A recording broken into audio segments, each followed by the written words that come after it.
what's up you guys? It's Lexi DIY and welcome back to my channel. Yeah, you read that title right. We're demoing the guest bath. And no, I'm not done with the laundry room, but I don't care, so let's do it. So I want to give you a full picture of where we're starting with this bathroom. It's very 90s. This wallpaper is peeling and that doesn't look like it's very sanitary. The linoleum floors and of course this just tub shower combo that's just like uncleanable, you guys. I have scrubbed that thing and it still looks disgusting. So I started by just taking this little Christmas themed candle down, and then I removed all of the mirrors from the medicine cabinet so that I could actually access the screws that were inside of there. And I also removed all of the hinges just so that I wouldn't, you know, scratch myself or anything on them when I removed this. Now, the things were kind of hard to get to, so Dustin had to break that shelf for me so that I could actually access the screws. And then we just took that right off the wall. Then I unscrewed the screws in this little towel holder, but I didn't realize that there were anchors in the back of this, and I definitely left some holes, so I'm gonna have to patch those up later.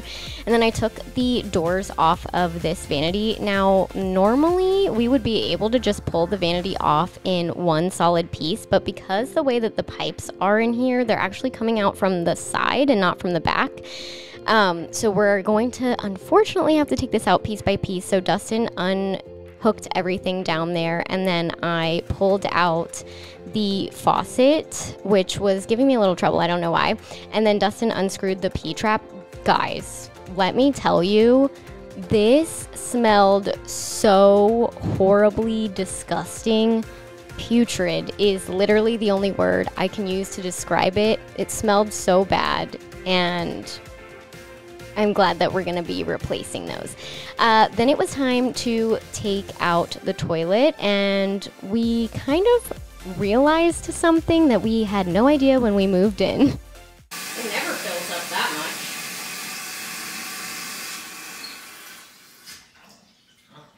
I don't think the water was off, which is weird. So our water hasn't been on. Hasn't been fully on? Yeah. Maybe that's why it gets so disgusting. And maybe that's why it takes 8 years to fill up. Yeah. Ever since we moved in here, this toilet has always given us some trouble. It takes forever to fill up, and for whatever reason, it got dirty super quickly, like within 2 to 3 days. And I just thought it was because we were on a septic tank, but I'm pretty sure it's because our water wasn't turned on all the way. I'm not sure if the previous owners did that to save some money on water, but glad that we know that now. And Dustin just unscrewed the bolts and then took the toilet out, and then it was time for us to work on getting this vanity top off. So we used some crowbars and some teamwork and pulled it apart. Like I mentioned before, unfortunately we can't take this vanity out in one piece like we normally would, so I had to unscrew everything, take off the quarter rounds, and then I just used a mallet to kind of start getting everything apart, and I just whacked the side right off, and then Dustin pulled the front off like an absolute boss. I pulled this bottom piece off after I took out an additional screw, and then I also realized that there was another screw up here in the corner, so I ended up getting that out.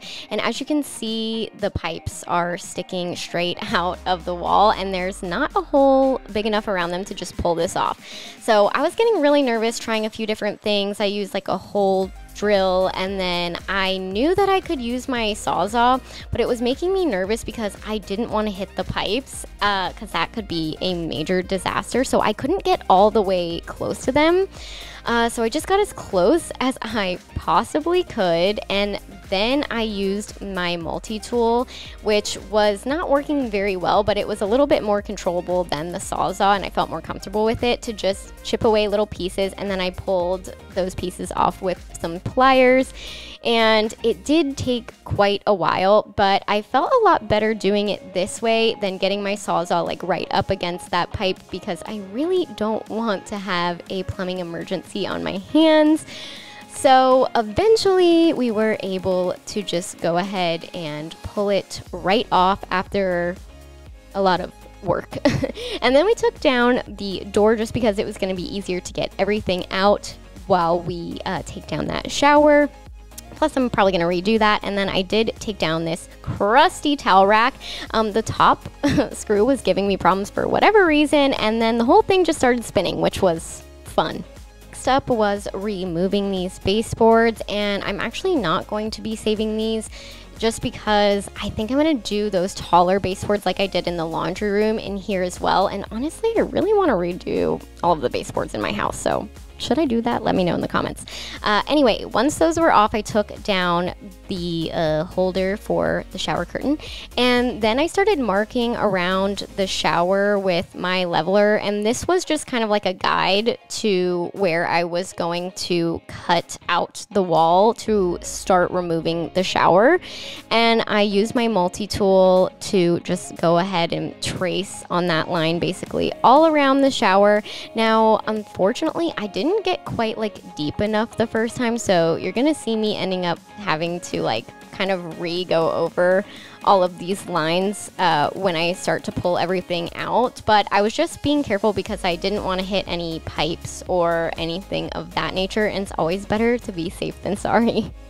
Carefully, I used my multi-tool to go in a little bit deeper, like through the entirety of the drywall, and I'm just doing this in small sections and then using a crowbar to pull out those pieces of drywall.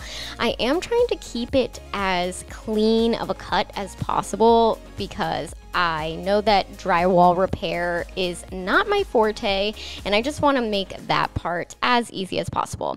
My arms were getting tired, so I was like, Kristen, please help me. Also, I'm short and I can't really reach up there without the ladder, which we had already taken out. Plus, it wasn't very stable, if I'm being honest, so it was probably a little bit safer to do it this way. And then while he was getting the drywall out up there, I started where I could actually reach right here on the side. And you can see there's like a little lip, and that's kind of what we were trying to expose because most of the time it's screwed in. Ours had like one nail, so not super secure. But I took down the shower head, and then it was time to start taking off all of the fixtures.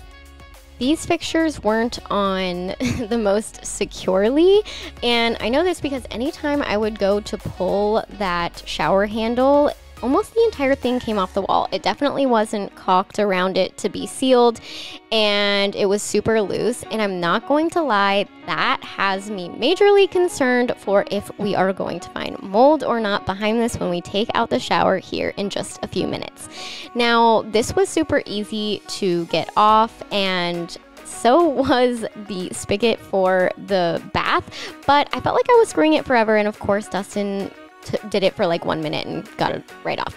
Then I tried to use my strong muscles to get this tough drain out, and of course my little noodle arms just weren't cutting it, so Kristen had to do that. But thank goodness, because he's the one that had to pull out this yucky drain. And then I just did these 2 little screws and pulled that out, and it was time to start demoing the shower. Now, this is only our second time doing a full gut renovation on a bathroom, and we learned a lot from the first time. Like, it takes a lot of force sometimes to use the Sawzall to cut through this stuff, and that's definitely more Dustin's alley than mine. Normally, I'm doing majority of everything, but thank goodness that Dustin loves me and was willing to help me pull all of this out, because I probably could have done it without him, but it would have taken me at least 7 to 10 business days. And look at him just yanking this whole wall just right out. We love to see it. I probably should have also mentioned we did turn the water off to this bathroom. Luckily, the connection is actually in my closet, so it was really easy to get to. You want to make sure that you do that so that if you accidentally hit a pipe, you don't have water completely flooding your house. We did have to be a little bit more strategic and careful when it got to this part because, again, even though we do have the water turned off, we obviously don't want a plumbing emergency where we have to call in a plumber to redo any of this. So at this point, he's taking out smaller pieces and just being very careful not to hit any of that piping. Make sure that when you're taking apart a fiberglass like shower or tub that you're wearing goggles, an N95, and of course your gloves, because it is really sharp and it kind of flies everywhere once you start cutting it. But at this point, you guys can kind of see that there is luckily no mold on those walls behind this, which I was so concerned about. So very happy to see that. At this point, we started cutting small sections of the tub to get it pulled off around that plumbing without anything getting like crazy disrupted. And then Dustin, just like an absolute boss, pulled this entire tub out. We did have to cut a few of the pieces to get it actually out of the door, but once that piece was cut out, Dustin just fully took this heavy tub and carried it all the way out to the trash. Go Crustin. Anyway, we also found something really exciting. This is about a foot of space behind our primary bathroom shower that we're going to be able to extend our shower when we end up doing that project. So very excited about that. And now it's time to take up this crusty linoleum flooring. So I just started pulling everything up. Now they did have an additional layer of subfloor under here. So in addition to pulling up the linoleum, I also pulled up that subfloor as well.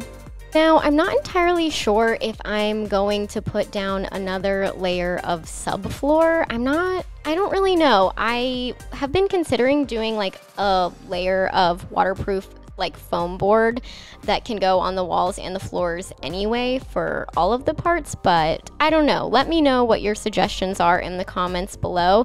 This was really simple to get up with my flooring remover, so highly recommend getting one of those if you're gonna tackle a project like this. There was a little crustiness around this toilet flange, unfortunately, but we have come so far. Here is what the bathroom was looking like, and I know it might seem crazy, but here's what it's looking like now. We have so much left to do, so make sure that you're subscribed because you're not going to want to miss this transformation.